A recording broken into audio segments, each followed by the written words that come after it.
Hello everybody, Nina Miranda Guillen here on my another video vlogs of performance studies. In this video vlogs, I just read the 7th chapter of Elizabeth Bell book called The Performing and Identity, which is known as Performing Identity. So in this chapter, I just read that there are 3 performativity projects that relates to identification, which includes a theories of identifications, the strategy of critique and political practicing. And before I read the 3 performativity, there shows the beginning of how am I subject with postmodernisms. Then it shows about the sexual, biological, psychological, and their identifications.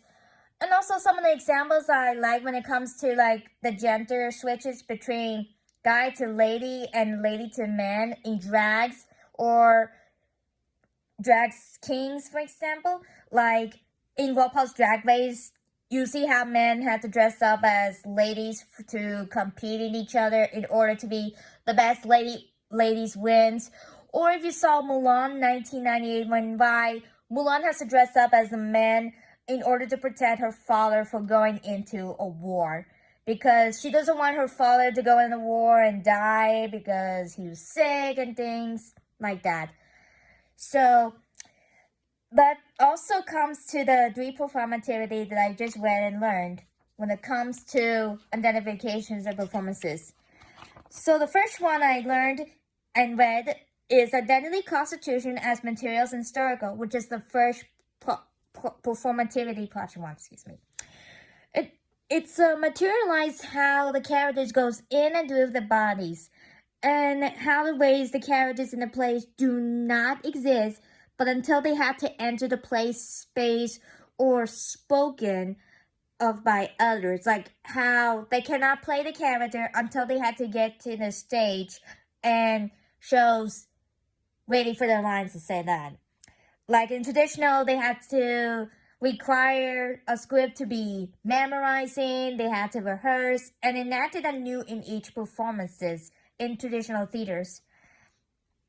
And hence, it says the genders is an act which has been rehearsed, much as the script survived the peculiar actor who make use of it, but which requires individual actors in order to be actualized and reproduced as reality once again.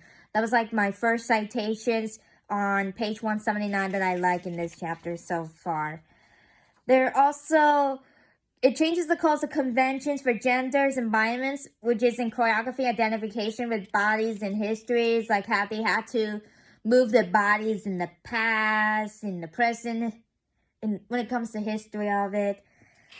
And speaking of, choreography is like, the study of dances. But in this one on performativity, it means a body of movements, bodies in social relationships, body performing within and against historical codes and conventions that are very visible in dances, the sports, fashions, and their meditative representation practices. It's like when you watch Dancing with the Stars, you see a lot of choreography of how the celebrity against their dancing partner, how they had to rehearse and practicing without messing things up in the real show, and how they got to make sure they did the best and they could to get their highest scores from the judges, for example. And on the infographic of dance, it's very important that criticalize observation on the materials of the genders through dance, like how you see girls dance less while men dance mostly. When it comes when you see ballet performances in the Nutcrackers or the Sleepy Beauty and so forth. So besides this history, one of the examples that relates to why you had to describe the fellow realities is you shame on you.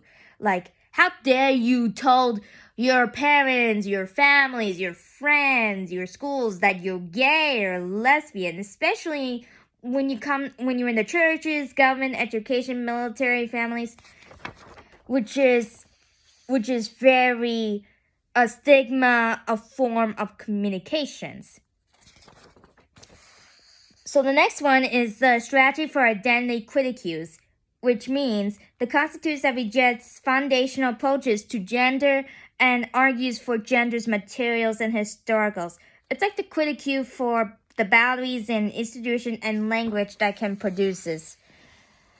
That features the process of identification of ways to question and the plots to the gap between your appearances and your identities.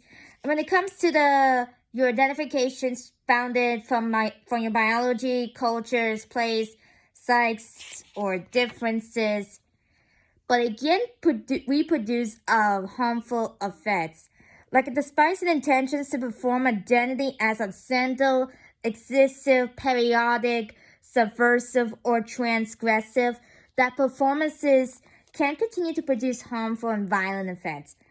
Also, like, for example, from the philosophy to speech law, on the second citation on page 188 that I like, it says the performance of identity are erections, repetitions of sentiment, historical conventions. All performances are citations and enacted reference to ways of doing gender, sexuality, ethnicity, class abilities are bound by constraints that are legal, medical, religions, and always political.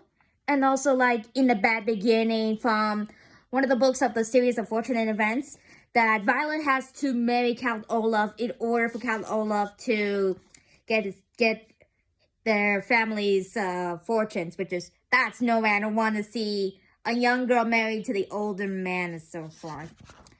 And the last one I read is the political practice, like about how they have to protest in at the gays communities, the females and other things of, and it comes to the life and death situation. So this is what I read on the 7th chapter, Performing Identity.